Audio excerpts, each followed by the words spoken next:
창세기 37장 18절부터 20절까지의 말씀을 우리 다 같이 한 목소리로 읽겠습니다. 시작. 요셉이 그들에게 가까이 오기 전에 그들이 요셉을 멀리서 보고 죽이기로 하여 서로 이르되 꿈꾸는 자가 오는도다. 자, 그를 죽여 한 구덩이에 던지고 우리가 말하기를 악한 짐승이 그를 잡아먹었다 하자. 그의 꿈이 어떻게 되는지 우리가 볼 것이니라 하는지라. 아멘. 믿음으로 고백합시다. 주님, 제가 여기에 있습니다. 옆 사람도 한번 축복합시다. 주님, 제 옆 사람도 여기에 있습니다. 축복해 주세요. 우리의 신앙의 고백입니다. 우리는 예수님의 사람입니다. 우리는 예수님 안에 있습니다. 우리의 삶에는 예수님의 흔적이 있습니다. 아멘, 아멘. 참 오랜 시간 동안 지금 창세기를 계속 진행하고 있는데 지난 시간에 20년간의 타지 생활을 마치고 다시 하나님이 약속하신 땅 가나안으로 돌아가는 야곱에 대해서 이야기를 했었습니다. 그리고 약복 강가에서 하나님과 씨름하여서 이스라엘이라는 이름을 받기까지 나에게 축복해 주소서라고 말했던 야곱의 고백이 하나님의 축복을 통해 야곱에서 이스라엘로 바뀌는 그러한 일들까지 보았습니다. 하나님 앞에 축복을 받았지만 현재 일어난 문제는 해결이 되지 않았습니다. 형 에서가 400명의 장정을 끌고 지금 야곱을 향해 오고 있는 거죠. 뭔가 400명의 장정을 끌고 오는 것에 여러분 어떤 기세가 느껴지지 않습니까? 자기의 장자의 축복을 뺏어가 버린 야곱이 돌아온다는 소식을 들었습니다. 에서가 화가 나 있는 상태, 20년이 지났지만 아직 그 화가 풀리지 않았어요. 그렇기 때문에 400명이나 되는 장정들을 끌고 야곱을 향해 지금 오고 있는 과정입니다. 그런 상황에서 야곱은 하나님 앞에 엎드려 기도하고 하나님을 붙잡고 축복해 달라고 지금 몸부림치는 상황입니다. 모든 것들, 자기가 할 수 있는 모든 방법들 다 동원해서 그 모든 것들을 하였지만 그 문제는 해결되지 않았습니다.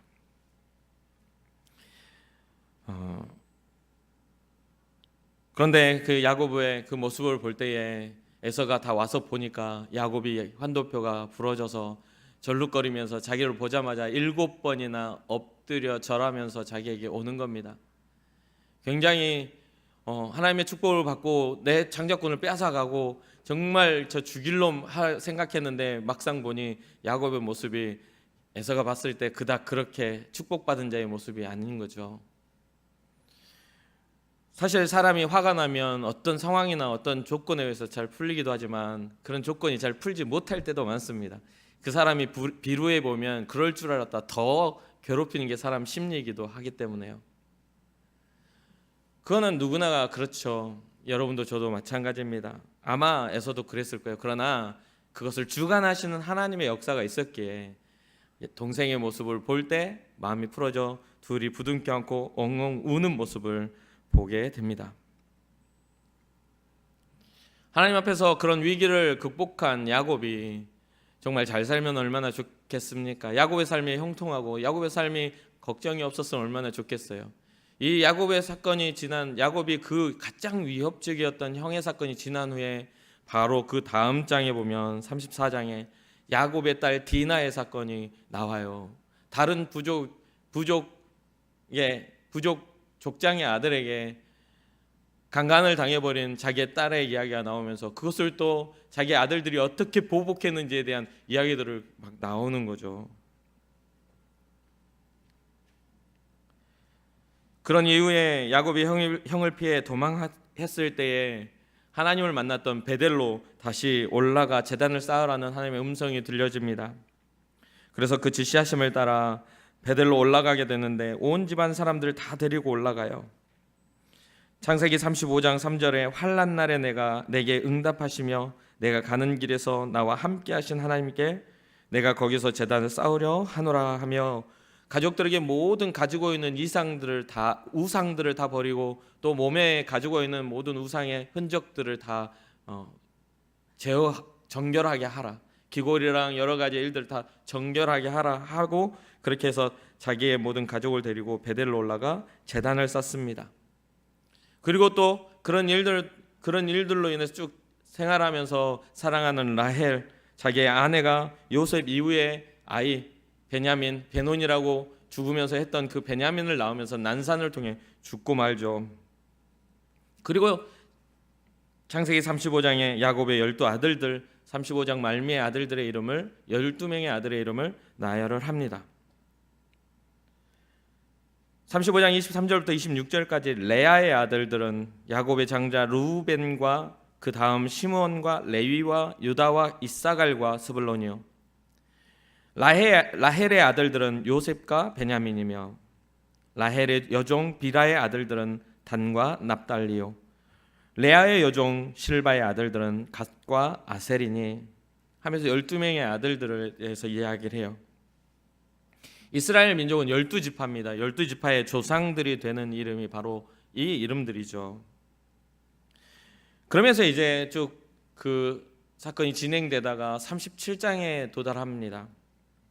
37장에 오늘 본문에 도달해서 야곱의 시대가 가고 요셉이라는 사람이 등장을 해요. 그런데 요셉은 장자, 그 축복권을 이어가는 장자의 그 모습이 아니라 자기가 사랑했던, 야곱이 정말 사랑했던 라헬, 그 아내를 얻기 위해 14년 동안이나 일을 했던 그 라헬의 첫 번째 아들, 정말 아이가 생기지 않아 괴로워했던, 그 집안의 갈등까지 일으켰던 그런 상황 속에서 하나님이 주신 아들, 이 요셉에 대한 이야기가 나와요.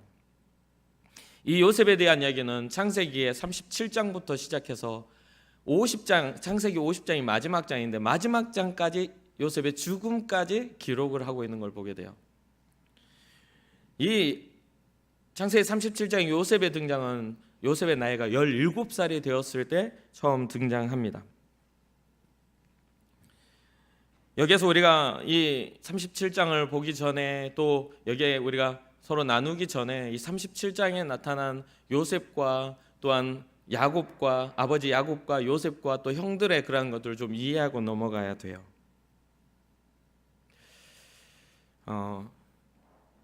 제가 얼마 전에 이게 스승의 날이라고 여러분들이 선물을 주셔서 롤링페이퍼를 엄청, 제 인생에 처음으로 그렇게 많이 받아본 건 처음인 것 같아요. 각 팀마다 막 롤링페이퍼를 막 작성해가지고 막 저한테 주셨는데, 거기서 제가 그 집에 돌아가서 롤링페이퍼를 읽다가 갸웃했던 그게 있었어요. 뭐냐면 어떤 청년들이 목사님의 설교는 너무 재미있어서 좋아요라고 써놓은 청년들이 있더라고요. 내가 재밌게 했었나라는 생각을 혼자 고민을 했거든요. 요즘에 제가 아재 개그도 굉장히 자제하고 있거든요. 재밌다고 해서 야, 내가 재밌었구나 혼자 이런 생각을 했는데, 사실 재미없게 느끼는 분들도 꽤 많았을 것 같은데 재밌다고 써줘서 참 감사해요. 그거 보다 보니까 좀 재밌게 하긴 해야 되겠다는 생각을 했거든요. 갑자기 땀이 나네요. 그래서 여러 시각의 접근, 예전에 여러분 제가 문찐 이야기를 하면서 했던 설교 기억하시죠? 기억 못 하시는 분들도 있을 것 같아요. 그때는 못 들었던 우리 새내기들도 있을 수 있으니까요. 아무튼 그러면서 혼자 또 이 지금 37장의 이 상황들을 혼자 여러 가지의 각도로 상상을 하면서 여러분과 한번 나눠보려고 합니다. 첫 번째는 아버지 야곱이 등장을 하죠. 이스라엘. 이 야곱이 등장을 하는데, 여기에서 37장에 딱 야곱 하면서 나오는 게 뭐냐면 요셉을 진짜 이뻐했어요. 요셉에 대한 편애가 엄청 심한 사람이었어요. 요셉이 예쁘니까 요셉이 볼 때마다 사랑스러워. 어쩌면 우리 아들은 저렇게 잘생겼을까. 다른 사람이 봤을 때는 별로 안 못생겼지만 야곱의 눈으로는 요셉이 엄청나게 잘생겼나, 사랑스러워 보였을 거예요. 그러다 보니까 편애를 아주 심하게 합니다. 요셉만을 위한 채색 옷을 입혀서 이렇게 색동옷을 입혀가지고 요셉을 아주 다른 형제들과 구별된, 어디 멀리서 봐도 12명 중에 요셉만 딱 드러날 수 있도록 딱 옷도 따로 입혀요. 성경이 그렇게 기록해요. 그러니까 어쩌면 너는 모든 것이 이렇게 사랑스럽니 요셉아, 너는 진짜 사랑스럽구나. 볼 때마다 만져보고 또 가까이 두고서 요셉이 옆에서 쪼잘쪼잘거리면 입에다 먹을 거 넣어주면서 많이 먹어, 그래야 많이 크지. 편애하는 그런 모습들이 드러나지 않습니까? 사랑스러워해서 어느 정도냐면 반면에 다른 형제들한테는 줄 게 없어요. 사랑을. 요셉을 너무 사랑하니까 다른 형제들한테는 줄 사랑이 없어. 왜? 12명 중에 요셉밖에 안 보이거든요.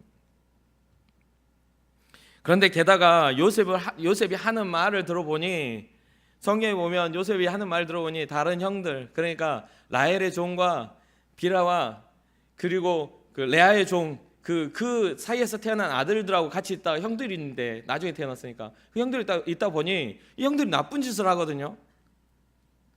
그러니까 이걸 또 요셉이 아빠한테 와가지고 일릅니다. 아빠, 형 아들이 나쁜 짓을 하고 있어요. 아이고, 그래? 네가 나쁜 것도 다 알았어? 형들한테 야단치기 이전에 요셉이 선한 기준으로 나쁜 것을 구별한 것에 야곱의 눈은 멀어 있어요. 그래서 이 못된 놈들 내가 아주 혼내줘야 되겠다. 그래가지고 형들을 불러다가 아주 혼을 내죠. 그러면 어떻게 되죠? 네가 일렀냐? 될 수밖에 없는 거잖아요. 그럼에도 불구하고 야곱의 눈에는 요셉이 예뻐 보입니다. 야, 요셉 네가 말해주지 않았으면 형들이 잘못한 걸 내가 모르고 지나갈 뻔했구나. 역시 우리 요셉은 착해 라고 이게 칭찬을 하죠. 대신에 형들한테는 그러죠. 어떻게 아비몰레 못된 짓을 한단 말이냐, 이리와 이놈들. 매를 맞았겠죠. 조금 과한 비하일지는 좀 모르겠습니다. 성경은 비라와 실바의 아들들이라고 노골적으로 기록을 해요. 종을 첩을 삼아 자녀를 낳은 비라와 실바의 아들들이라고 기록을 해요. 왜 그런 기록을 할까요? 그 말은 그 안에 뭐가 있다는 거죠? 약간의 불평등한 관계가 있다는 것을 뜻해요. 불평등한 관계. 역시나 니네는 종을 처벌에 들여놨더니 하는 짓거리들이, 야, 진짜 이렇게 이야기를 할 수 있었다는 거죠. 약간의 비하이긴 합니다. 물론 이스라엘의 12지파가 형성될 때에 그런 것들은 전혀 문제되지 않습니다. 야곱을 통해 일어난 12지파의 이름들은 종의 아들이네 뭐네 이런 게 기록이 안 돼요. 이스라엘의 민족의 12지파의 이름으로 기록이 됩니다. 그러나 야곱에게는, 현재를 살아가는 야곱에게는 요셉밖에 보이지 않았다는 거죠. 종의 아들들이 잘못된 일을 하고 요셉이 그것을 잘못으로 알고 말하는 것을 보며 착한 요셉이 사랑스럽고 자랑스럽기까지 합니다. 결국 그 편애의 결과가 아들의 죽음의 소식을 듣게 만드는 그런 비극으로 치달을 줄은 야곱은 상상도 못했죠. 편애의 결과가 어떤 결과를 두게 될지는 그때 당시 야곱은 상상을 못했어요. 두 번째는 요셉의 시각입니다. 요셉의 시각이에요. 세상이 행복합니다. 아유, 천국 같은 이 세상이 행복한, 뭔가 거칠 게 없어요. 우리 집에서 가장 힘 있는 아버지는 내 편이야. 뭐가 두려울 게 있겠어요? 아빠가 말해주는 이야기는 전부 신선합니다. 우와, 우와, 우와 하면서 자기 어머니의 이야기를 듣죠. 엄마랑 만나려고 14년 동안 일을 무보수로 하셨어요? 우와, 로맨티스트. 아빠 가까이서 아빠 이야기를 들을 때마다, 그 스펙타클한 그런 인생을 들을 때마다 큰아빠 만날 때 진짜 무서웠겠어요. 그런데 하나님 앞에 하나님을 만나서 우와, 하나님을 만났는데 안 죽고 살았다고요? 그래서 그곳을 브니엘이라고 했다고요? 놀라워요 아빠. 대단해요 아빠. 멋져요 아빠. 계속 그런 어떤 아빠의 입장에서, 사랑받는 자의 입장에서 계속 이야기를 했겠죠. 그렇지 않았겠습니까? 아빠는 진짜 엄마를 사랑하셨네요. 와, 나도 그런 사랑 해보면 좋겠다. 그런 꿈을 키워가겠죠. 행복합니다. 반면에 그런 말을 할 수 있었겠죠. 어떻게 형의 것을 빼앗을 생각을 하셨어요? 야, 대단하다. 그리고 또 빼앗으셨네요. 야, 아빠 입장이니까, 사랑받는 아들이니까 그런 말도 할 수 있었겠죠.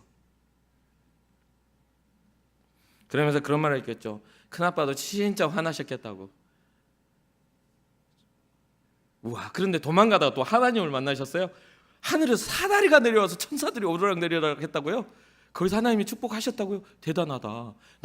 나도 하나님 만나면 좋겠다. 그러면서 베델로 올라가는 그 제사를 드리자고 올라갈 때마다 하나님의 집 하면서 올라가지 않았겠습니까? 어린 요셉은요.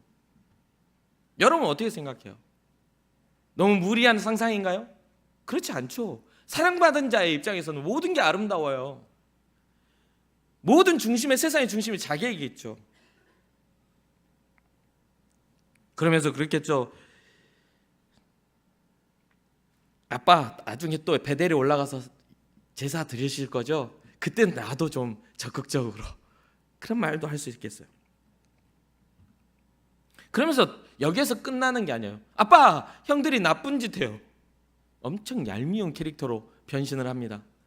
형들이요 나쁜 짓 해요. 내가 나쁜 짓 하지 말라고 그 나쁜 짓이라고 말했는데 형들이 화를 내가지고 도망쳐 왔어요. 아빠가 혼내주세요. 내가 보기엔 나쁜 짓인데. 그렇게 이야기를 한 거죠. 그러면서 거기서 또 끝나는 게 아니에요. 그래가지고 형들이 되게 미워하는데 갑자기 꿈 이야기를 하는 거예요. 내가 어젯밤에 꿈을 꿨는데 와서 잠깐 이야기 들어봐요. 우리가 곡식을 이렇게 거두고 있는데 곡식단을 이렇게 묶고 있었어요. 그런데 내가 묶은 곡식단이 갑자기 사람처럼 쓰는 거야. 사람처럼 딱 일어서는 거예요. 그런데 형들이 묶은 곡식단들이 갑자기 내 앞에서 절을 하대요. 나를 섬기나 봐. 얼마나 얄미워요. 짜증나는 거지. 그런데 또 거기서 끝나는 게 아니에요. 그 다음에 또 꿈 꿨다고 그래. 형들은 듣기 싫어. 저거 또 무슨 말을 하려고. 또 꿈 꿨다고 하는데 이번에는 더 과간이 아닙니다. 해와 달과 11별이 나한테 절을 하는 모습을 보았어요. 그때 당시 해와 달은 엄마와 아빠를 뜻하거든요. 부모님도 내게 절하고 형들도 11별 형들도 내게 절하고 절을 하고 나는 거기에 와. 대박 신기하죠. 신기하네. 이건 너무 생생해서 꿈이 아닌 것 같아.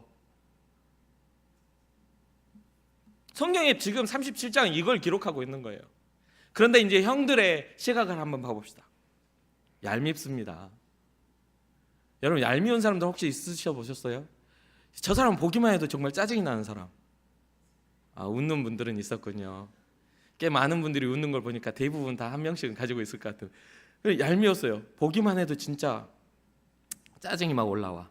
그래서 그 채색 옷이 보이면 그 알록달록한 옷, 그 눈에 띄는 옷이 보이면 얼굴 찌푸리고 안 쳐다봐. 또 왔어. 짜증나. 얼굴 쳐다보고 있으면 저거 어떻게 주먹으로 때려보고 싶은데 저거 어떻게 죽여버릴까? 이런 생각이 들 만큼 진짜 짜증이 막 물밀듯이 막 올라와. 그게 형제들인데요. 여러분 중에서도 형제들을 그렇게 해주고 싶은 사람들이 있었을 수도 있겠지만, 그래서 그런 부분들이 불만이 막 이 안에서 요셉 없는 곳에서는 이제 요셉에 대한 불만이 폭발을 합니다.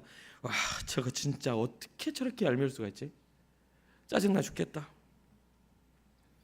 특히 요셉이 자신들의 잘못을 아버지한테 고해가지고 엎드려 뻗쳐. 누가 그렇게 하래? 야구에 와가지고 아버지가 혼낼 때는 진짜 요셉 너는 나중에 보자. 엉덩이 맞는 것보다 열받는 게 더 이만큼 올라와가지고 이제 확 이를 갈고 있는 거죠. 그런 상황들이에요. 그래서 아버지만 않으면 저놈은 살아남지 못했을 텐데 저거 진짜. 그런데 아버지의 편에는 점점 심해져요. 점점 요셉에게 주는 사랑의 시선이 아닌 반면에 메말라버린 시선으로 나에게 굉장히 우리 그 형제들한테 계속 메말라 있죠. 여기에 보면요, 요셉이 매일 아버지한테 붙어 있으니까 나중에는 여기 성경에 보면 나중에 요셉하고 말도 못했다고 나와요. 말하는 것도 껄끄러워졌어요. 형제들인데 형들인데 성경에 기록되어 있는 거예요. 요셉하고 말하는 것도 지금 이제 불편해진 거예요. 거기 나와 있어요. 여러분들 읽어보시면 나와 있죠. 불편해진 거예요. 그래서 뭔가를 하려면 요셉의 눈치를 봐야 돼. 왜? 신고인이거든요. 신고인, 내부자야, 고발자야. 그러니까 요셉 눈치를 보는 겁니다.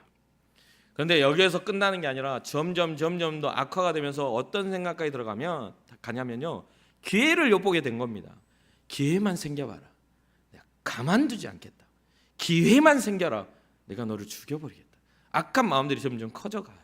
그게 혼자만의 생각이 아니라 형제들이 모였을 때 점점 그런 것들이 확장되어지는 것을 이 37장에 기록되는 걸 보게 됩니다. 너는 아주 뒤졌어. 세상에 인과라는 것, 여러분 인과라는 걸 들어보셨습니까? 인과, 원인과 결과라는 뜻이죠. 모든 세상에는 원인과 결과가 있어요. 어떤 일에 대한 결과를 말할 때 이 말을 써요. 세상에 인과가 있다고. 그래서 그 인과 응보라는 단어를 써요. 원인에 결과가 있는데 거기에 합당한 보응을 받게 된다는 거예요. 그런 말들이 그 따라오는 게 뭐냐면 권선징악이라는 말 하죠. 무슨 들어보셨죠? 그런 어떤 인과응보의 그런 것들에 인과가 있어요. 이런 갈등이 일어날 때는 아버지의 모양, 요셉의 모양, 형제들의 태도 이런 것들이 다 복합적으로 얽혀 있는 거죠. 입장에 따라 해석하면 여러 가지 생각을 할 수가 있습니다. 요셉도 참 얄미운 캐릭터로서 발견할 수가 있어요. 그러나 또한 야곱의 약점도 노년에 얻은 아들이기 때문에 편애도 보게 돼요. 그러다가 형들이 노리던 기회가 온 겁니다. 멀지 않았어요. 37장의 쭉 진행이 금방 그 기회가 와버려요. 열받아 있는 상태에서 어느 날 한 날에 세겜의 그 머물러 있던 땅에서 벗어나 목축업이었기 때문에 풀들을 찾아 이제 이렇게 세겜의 양치로 가는 그런 상황이 돼서 멀리 떨어져 있으니까 야곱이 요셉에게 그런 말을 해요. 형들이 잘하고 있는지 가서 확인하고 안부를 보고 돌아와서 내게 이야기해 줄래? 라고 정말 간단한 심부름을 시킵니다. 그래서 알았어요 아빠 다녀올게요. 세상 아름다운 세상을 아름답게 보는 요셉은 아무런 자기의 미래를 꿈꿔 미래가 불행할 거라는 생각을 하지 않고 채색 옷을 입고 아빠가 준 그 예쁜 옷을 입고 살랑살랑 소풍을 가듯이 형들한테 가고 있는 상황이에요. 느껴지십니까? 살랑살랑 가고 있어요. 형들이 지금 뭐 하고 있지? 가서 형들하고 뭐 물맷돌이라도 좀 던져보면서 놀까? 이러면서 이제 가고 있는 상황이에요. 별로 그렇게 심각한 상황이 아니에요. 그런데 멀리서 물론 과정들이 있는데 멀리서 요셉이 오는 것을 본 형들의 고백이 이 오늘 본문의 고백이에요. 다시 한번 이 고백을 한번 읽어볼까요? 오늘 본문 18절부터 20절까지 혹시 띄워주실 수 있나요? 읽어봅시다. 시작.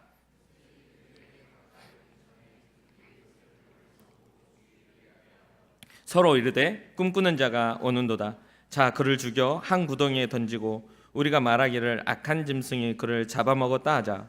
그의 꿈이 어떻게 되는지를 우리가 볼 것이니라 하는지라.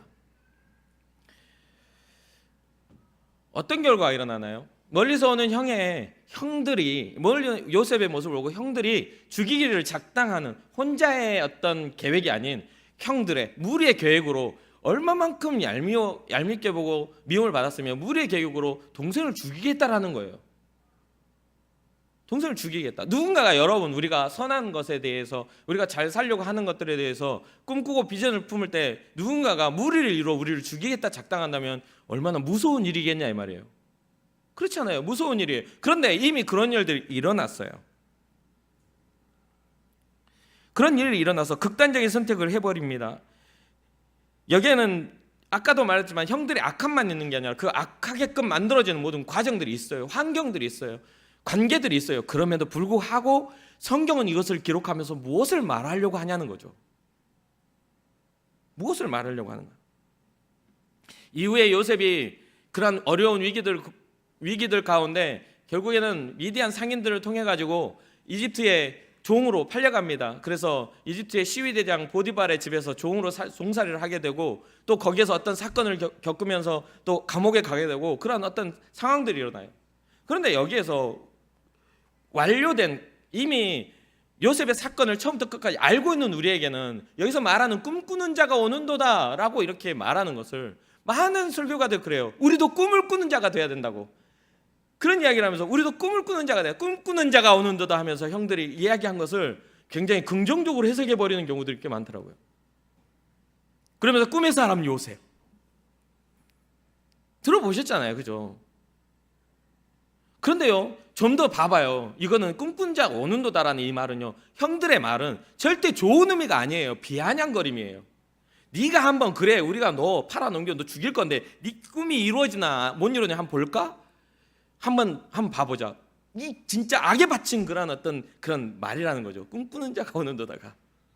그러면 이 꿈꾸는 자가 오는도다를 하나님이 어떻게 바꿔가시고 거기에 요셉이 어떻게 반응했는지를 우리가 봐야 되는 거잖아요. 우리가 착각하는 게 뭐냐면 여러분들 비전을 품으라고 해요. 비전을 품어라. 비전이 있어야 된다. 인생에 꿈이 있어야 된다. 말을 합니다. 많은 사람들이 말을 해요. 저도 그렇게 말을 해드리고 싶어요. 그런데요, 잘 생각해 보세요. 요셉이 꿈꾼 꿈이 요셉이 꾼 꿈인가요? 아니면 하나님이 꾸신 꿈인가요? 하나님이 주신 꿈인가요? 우리는 착각하는 게 뭐냐면 내가 원하고 내가 바라고 내게 들려진 음성으로 나아가면 그게 내 하나님이 주신 거라고 착각을 해요. 요셉이 꿈을 꿨을 때, 그것을 자랑할 때 요셉이 어떻게 일이 일어날 거라고 그때는 알지 못했다는 거죠. 전혀 이해하지 못했어요. 그래서 성급했고 조급했고 자랑했고 상대방에게 분노를 일으킬 만한 그런 일들이 될 수밖에 없었어요. 이해하지 못했어요.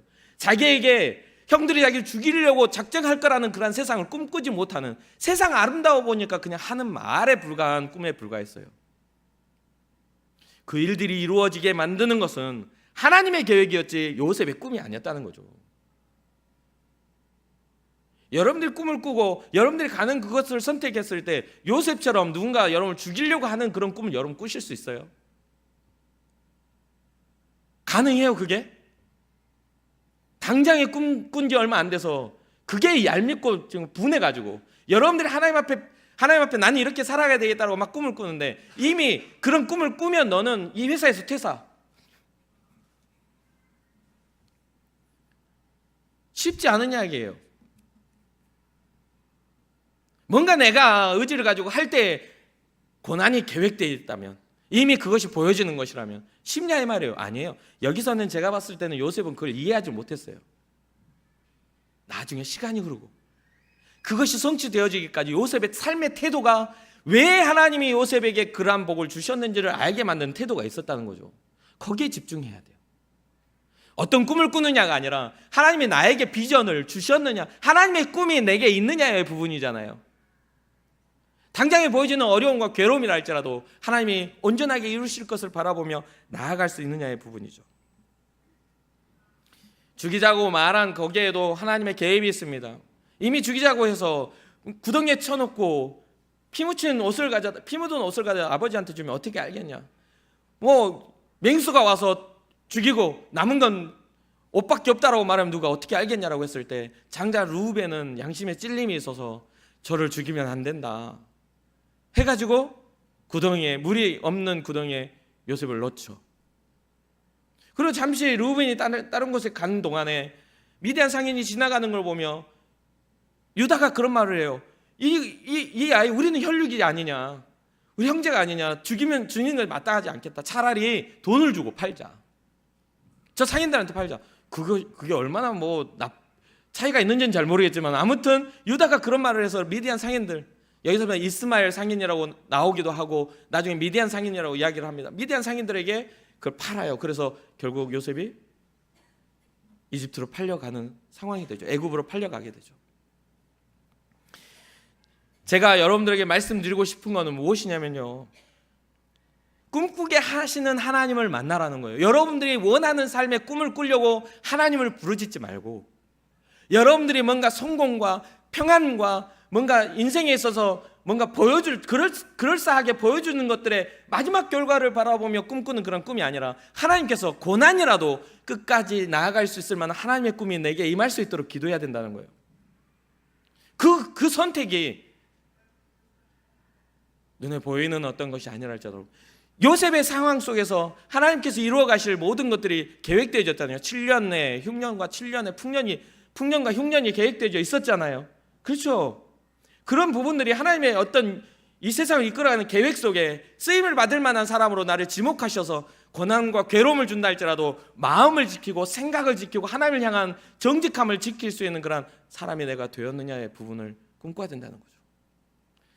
하루하루의 삶에 있어서 괴로움 속에 불평의 입술에 담겨있는 사람이 아닌, 눈에 보이지 않는 내 삶의 미래를 통해 하나님을 원망하는 자가 아닌, 끝까지 나를 포기하지 않고 나를 통해 하나님의 일을 하시리라, 예수 그리스도의 복음의 능력과 복음의 결과가 이미 정해져 있는 이 세상의 법칙 속에 다시 오셔서 우리를 심판하시고 믿지 않는 자들을 영벌에 처하신다는 그 말을 우리가 이미 알고 있기에 복음의 증거자로서 우리의 삶을 세워가는 믿음의 비전, 그런 비전을 품은 자들이 돼야 한다는 거예요. 우리에게 닥친 위기가 문제가 아닙니다. 하나님이 함께 하시면 그 위기는 아무런 문제가 안 돼요. 우리에게 닥친 위기가 문제가 아니라 하나님이 나와 함께 하시지 않는다는 게 문제예요. 우리의 삶 속에 내가 크리스찬의 타이틀만 가지고 있지 하나님의 돌보심과 하나님의 특별하게 나를 사랑하시면 내게서 떠나가 있으면 안 된다라는 거죠. 그게 중요한 거예요. 오히려 위기가 기회가 된 축복의 통로가 하나님을 통해 열려집니다. 요셉의 이야기는 그거예요. 매일매일의 삶에 요셉은 성실히 하나님의 사람다운 삶을 살아갔다는 거예요. 위기가 오고 유혹이 오고 넘어짐에 있다 할지라도 마음을 꺾지 않고 하나님 앞에 신실함을 가지고 살아갔다는 겁니다. 꿈꾸는 자가 되지 말라는 이야기가 아닙니다. 우리의 삶에 하나님의 꿈이 머무는 자가 되자는 이야기예요. 여러분들의 자리가 있어야 된다는 이야기예요. 끊임없이 제가 말씀드리잖아요. 여러분들이 헌신하지 않은 그 자리는, 여러분들의 자리는 여러분들이 헌신하지 않는 순간 항상 비어있다고, 영원토록 비어있을 자리라고. 내가 가서 그 자리에 앉아야만 그게 내 자리가 되는 거예요. 무슨 말인지 아시겠어요? 하나님의 꿈은 우리에게 언제나, 정말 세상을 향한 우리를 통해 일하실 하나님의 꿈은 언제나 머물러 있는데, 내가 하나님의 꿈에 반응하지 못하고 있는 것들을 보게 되죠. 사랑하는 청년 여러분, 하나님의 꿈이 여러분들에게 머무실 때에 하나님이 이루실 것들을 바라보며 믿음으로 여러분을 발걸음 옮기시는 여러분 삶이 되기를 주님의 이름으로 축복합니다.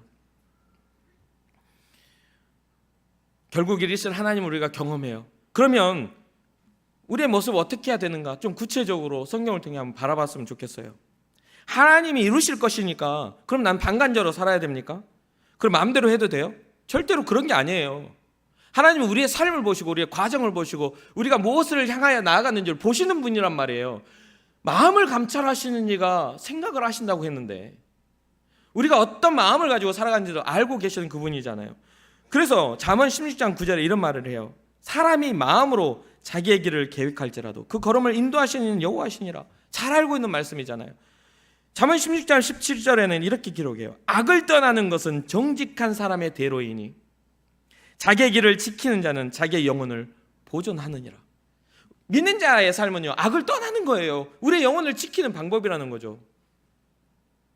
어떤 기준이 없다면 형들의 잘못을 말할 수 있겠어요? 같이 어울리면? 어떤 생각을 해보세요. 같이 어울리면 형들이 잘못했다고 말하겠냐고요. 같이 도둑질하는데 도둑질이 잘못이야 말할 수 있어요? 같이 거짓말하는데 거짓말은 잘못이야 말할 수 있어요? 같이 나쁜 짓을 하고 있는데 잘못이라고 말할 수 있어요? 말할 수가 없어요. 그런 사람들을 두고 한통속이라고 말해. 한통속. 우리는 세상 가운데 살아가며 세상과 한통속이 돼서는 안 된단 말이에요. 나쁜 것에 한통속이 돼서는 안 돼요. 구별되시자라는 이야기죠. 어제도 우리 청년들이 함께 나가서 거리에서 부경대에서 우리 전도를 했어요. 정말 행복했습니다. 특별하게 어떤 몫을 주고 한 거 아니에요. 그런데요, 저는 거기서 행복을 느껴요. 왜요? 여러분들의 삶이 주님을 위해 구별하였기 때문에, 여러분들의 시간을 구별했고 여러분들의 가치를 구별했고 나오기 싫은 어떤 부끄러운 생각도 이겨내서 구별해서 나왔으니까, 아무도 그렇지 않은 세상 속에 나는 하나님을 향해 구별했으니까 얼마나 귀한 일이냐는 이야기죠. 그래서 지나가서 어떤 사람들이 수많은 전도할 때마다 어떤 사람들 이야기, 꼭 저렇게 전도해야 돼? 그런 이야기 많이 들었어요. 저 외침 전도할 때도, 전도지 들고 막 다닐 때도 그런 이야기 20몇 년 동안 전도했지만 그런 이야기 많이 들었어요. 여러분도 그런 사람일 수도 있죠. 꼭 저렇게 전도해야 돼? 저 미련하게 해야 돼? 근데 성경 기록했잖아요. 하나님은 전도에 미련한 것으로 영혼 구원하시길 기뻐하셨다니까요. 어떤 방법과 여러 가지 지혜로움이 아니라 하나님을 향한 구별된 열정을 통해 하나님은 일하신다는 것을 잊지 말아야 돼요. 대부분의 사람이 형들이 왜 요셉을 미워한 줄 아세요? 자기네들의 잘못을 지적했으나 잘못을 하고 싶지 않았기 때문이에요. 왜 예수 그리스도가 십자가에 달리신 줄 아세요? 그 세상의 타락과 죄악을 지적했으나 그것을 듣기 싫어하는 사람들의, 권위자들의 괴계를 통해 예수 그리스도가 십자가를 지신 거잖아요. 회개하지 않는 마음과 하나님께 돌이키지 않는 마음을 가진 자들을 통해 그런 일이 일어나는 거잖아요. 사랑하는 청년 여러분, 하나님을 좀 이해합시다. 우리가 완벽하지 못해요. 야곱도 못했고 요셉도 완벽하지 않아요. 얄미운 캐릭터예요. 그럼에도 불구하고 그들에게는 하나님을 향한 신뢰함과 정직한, 악을 알아볼 수 있는 정직한 총명한 눈이 있었단 말입니다. 유혹 앞에서도 이겨낼 만한 믿음이 있었다는 거예요. 유혹 앞에서도, 더 큰 이익 앞에서도 이겨낼 만한 믿음이 있었다는 거예요. 잠언 20장 24절에 이렇게 기록합니다. 사람의 걸음은 여호와께로 말미암나니 사람이 어찌 자기 길을 알 수 있으랴. 지금 요셉의 모습과 비슷하지 않습니까? 사람의 걸음은 여호와께로 말미암나니 어떻게 사람이 자기의 걸음을 알 수 있겠냐 이 말이에요. 나중에 하나님이 이루시는 것들, 다음 시간에 잠깐 우리가 언급하면 요셉을 보겠지만 그렇게 이루어 가시는 것들, 요셉의 고백을 통해, 신앙의 고백을 통해 이루어 가는 것들을 우리가 좀 더 깊이 생각하고 그 일이 내게도 일어나게 하옵소서. 삶의 힘겨움이 나를 무너뜨리는 게 아니라 하나님을 향한 신뢰가 없음이 나를 무너뜨림을 알게 하여 주옵소서. 환경과 조건이 나를 넘어지게 만드는 게 아니라 그것을 이겨낼 수 없는 나의 다리에 힘이 없음이, 내 믿음에 어떤 단단함이 없음이 나를 넘어지게 만드는 것을 알게 하여 주옵소서. 하나님을 신뢰하기를 원합니다. 내 힘의 근원이 되어 주옵소서. 그렇던 믿음의 신뢰가 여러분과 저에게 일어나기를 소망합니다. 다른 사람들이 와, 너 진짜 대단하다, 네 꿈 정말 훌륭하다, 와, 훌륭한 꿈을 꾸는구나, 이렇게 말하지 않아도 돼요. 오히려 너 미쳤냐? 그게 꿈이냐? 예수 믿는다더니 교회 다닌다더니 현실감이 완전 떨어졌구나. 너 회사 다니면서 학교 선배가 야, 너 MT하고 OT하고 너 학생 생활 안 하고 너 학교 생활 제대로 할 것 같아? 너 우리 모임에 와가지고 학교 일 안 하고 너 제대로 학교 다닐 것 같아? 회사의 직장 상사가 그러는 거예요. 회식 와가지고 분위기 깨지 마라. 너 회식 와가지고 분위기 깨지 마. 너만 교회 다니는 거 아니야. 야, 박 대리도 교회 다니고 김 대리도 교회 다니고 다 교회 다닌다는데 그 분위기 안 깨잖아. 왜 너만 특별하게 그 XX 뭐 이제 마음이 격해져가지고 진짜 욕할 뻔했어. 내가 나쁜 부장인가 봐. 갑자기 욕할 뻔했어. 나쁜, 너만 그러냐? 라고 하면서 우리의 꿈을 비아냥거리며 미워할 수도 있는 거잖아요. 그렇잖아요. 꼭 사람들이 우리의 꿈을 보면서 대단하다고, 야, 하나님이 너를 통해서 위대한 일을 할 거라고 위대한 꿈을 꿉니까? 하나님이 바라시는 건 현실 속에서 신앙자를 바라시는 거예요. 현실 속에서, 괴로움 속에서, 현실의 괴로움 속에서 하나님을 신뢰하는 사람들을 바라신다는 거예요. 수많은 위협과 말이 있을 수 있어요. 억울할 수도 있어요. 어려운 선택과 괴로운 길이라 할지라도 끝까지 포기하지 않고 마음을 지켜내는 것이 굉장히 중요합니다. 다른 어떤 말로 미화시키고 듣기 좋게 말씀드려요? 어떤 사람은, 제 아내가 그런 말을 해요. 자기가 어렸을 때부터 교회를 다녔는데 교회에서는 칭찬을 잘해줬대요. 교회에서는 칭찬을 잘해줘서 교회 가는 게 그렇게 좋았대. 교회는 조금만 열심히 해도 야, 너 진짜 예쁘다, 잘한다, 칭찬을 해주니까 잘해줬대요. 이유가 뭔지 아세요? 집에서는 칭찬을 못 받거든요. 삶이 힘들어서 집에서는 칭찬 받아본 적이 없대. 엄마가 화나면 무서워서 벌벌 떨어야 되고. 근데 교회는 그렇지 않았대요. 칭찬만 엄청 받았대요. 그런데 나중에 저를 만났을 때 제가 너를 가르친 사람이 누군지 난 정말 너무 싫다. 당신을 가르친 사람이 누군지 나는 정말 그 사람이 싫다. 교회는 하나님을 가르쳐야지. 일 잘하고 칭찬받는 게 교회 일이 아니라고. 여러분 어떻게 생각해요? 뭔가를 잘하면 칭찬받고 싶죠? 그럼 사람에게 아니라 하나님께 받아야 될 일이잖아요. 근데 우리는 사람의 말에 우리의 생각과 마음과 생각을 다 빼앗기죠. 여러분 싫어할 수도 있어요. 교회 안에서도 여러분 싫어할 수도 있어요. 목사도 여러분 싫어할 수도 있어요. 뒤돌아서면서 여러분 저주할 수 있어요. 개차반 같은 삶이면 개차반처럼 평가당하는 게 당연한 거 아닙니까? 목사를 할지라도 여러분 돌아서면서 저 진짜 싹군 같은 목자, 여러분 말 못하겠어요? 정말 영원 사랑하는 마음을 상실해버리는 그런 목사라면 당연히 싹군이죠. 안 그렇겠어요? 관계 깨질까 봐 두려워 그냥 좋은 말로 할 뿐이지. 사랑하는 청년 여러분, 놓치지 마세요. 하나님을 향한 신앙을 놓치지 마세요. 여러분들의 자리를 놓치지 마세요. 괴로움과 외로움이 와도 주님 앞에 여러분들의 눈을 열어 주님을 바라보시길 주님의 이름으로 축원합니다. 여러분이 있는 그 자리가 하나님을 향한 골방이 되기를 주님의 이름으로 축원합니다. 말씀을 마무리 맺겠습니다. 시편 110편 3절에 주의 권능의 날에 주의 백성이 거룩한 옷을 입고 즐거이 헌신하니 새벽 이슬 같은 주의 청년들이 주께 나아오는도다. 권능의 날에, 주님의 날에 주님 앞에 나아올 수 있는 우리의 모습, 사람 앞에 서서 우리의 것을 자랑하는 게 아니라 주님의 날에 주님 앞에 우리의 것들을 보여드릴 수 있는 그런 순전한 마음의 신앙자들이 여러분과 바로 제가 되기를 소망합니다.